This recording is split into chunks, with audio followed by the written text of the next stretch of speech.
नमस्कार विद्यार्थी मित्रांनो, आज आपण बीएडच्या सेकंड सेमला जो जेंडर स्कूल अँड सोसायटी लिंगभाव शाळा आणि समाज नावाचा विषय, त्या विषयातील मुलींच्या शिक्षणाबाबतचा समाजाचा दृष्टिकोन, societal attitudes towards girls education या टॉपिकविषयी माहिती घेऊ.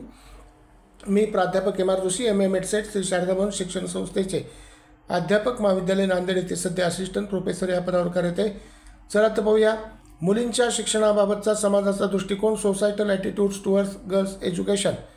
प्रस्तावनेमध्ये पाहूया, मुलींच्या शिक्षणाकडे समाजाचा दृष्टिकोन कालांतराने बदलत गेला आहे. पारंपरिक दृष्टिकोन संकुचित आणि मर्यादित होता, तर आधुनिक दृष्टिकोन अधिक प्रगत आणि समानतेचा पुरस्कार करणारा आहे.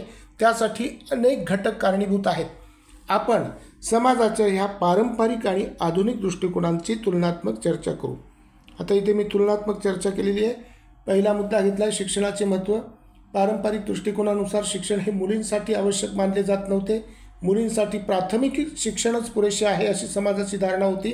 शिक्षण हे प्रामुख्याने मुलांसाठी असून त्यांना आर्थिक जबाबदाऱ्या सांभाळण्यासाठी आवश्यक आहे असा विचार पूर्वी केला जात असे. मात्र आधुनिक दृष्टिकोन शिक्षणाला मूलभूत हक्क मानतो आणि मुलगा किंवा मुलगी यातील भेद न करता प्रत्येकाला समान शिक्षण मिळाले पाहिजे असा आग्रह धरतो. त्याच्यानंतर स्त्री पुरुष भूमिका आणि शिक्षण. पूर्वीच्या समाजातील मुलींना केवळ घरगुती जबाबदाऱ्या सांभाळण्यास शिकवले जात असे, त्यामुळे त्यांचे शिक्षण दुय्यम मानले जाईल. स्त्रियांना स्वयंपाक, घरकाम आणि मुलांच्या संगोपनासाठी तयार करणे हाच मुख्य उद्देश शिक्षणामागे होता. पण आधुनिक दृष्टिकोनानुसार स्त्री आणि पुरुष समान आहेत आणि मुलींनाही शिक्षण घेऊन स्वतःचे करिअर घडवण्याचा पूर्ण अधिकार आहे असे समाजाचे मान्य आहे. त्याच्यानंतर तिसरं, लग्न आणि शिक्षण. पारंपरिक समाजव्यवस्थेत मुलींच्या शिक्षणापेक्षा त्यांच्या लग्नाला अधिक महत्त्व दिले जात असे. वय झाल्यावर मुलींचे लग्न लावून द्यावे आणि ती आपल्या पतीच्या घरी जाईल आणि ती कुटुंब सांभाळेल अशी धारणा त्यावेळेस होती. त्यामुळे अनेक मुलींचे शिक्षण अर्धवट राहायचे.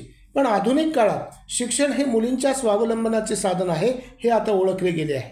शिक्षण पूर्ण झाल्यावरच मुलींनी विवाह करावा आणि त्यांना स्वतःच्या आयुष्याचे संदर्भातील निर्णय घ्यायला स्वातंत्र्य असावे असे आधुनिक समाजाचे म्हणणे आहे किंवा असा आधुनिक समाज मानतो.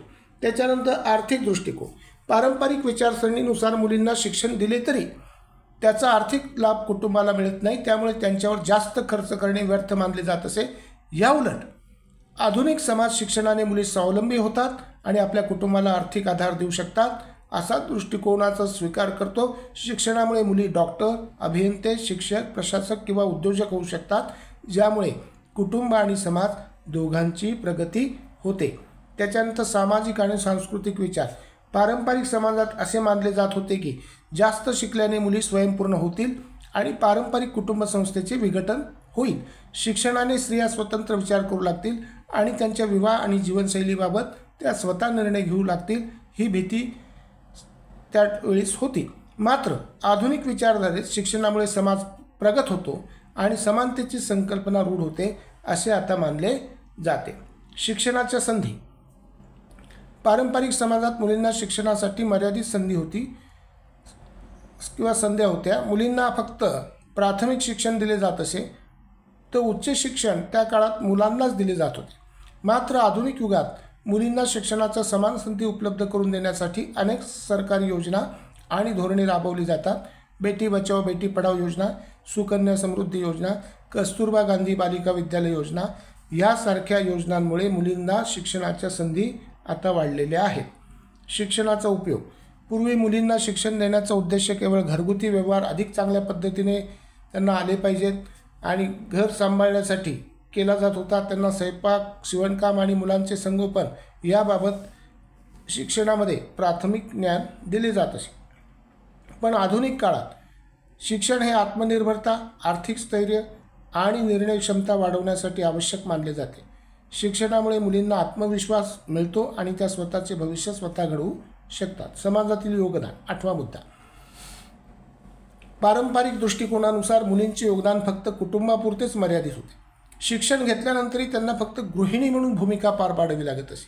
पण आता तसे नाही. आजच्या काळात शिक्षित मुली वैद्यकीय, अभियांत्रिकी, विज्ञान, प्रशासन, व्यवसाय आणि इतर विविध क्षेत्रांमध्ये महत्त्वपूर्ण योगदान देताना आपल्याला दिसत आहे.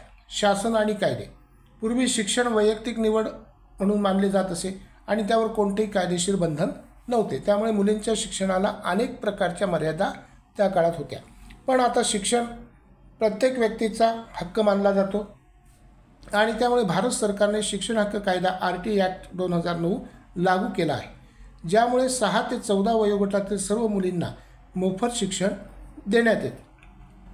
त्याच्यानंतर 10वा सुरक्षेचा विचार.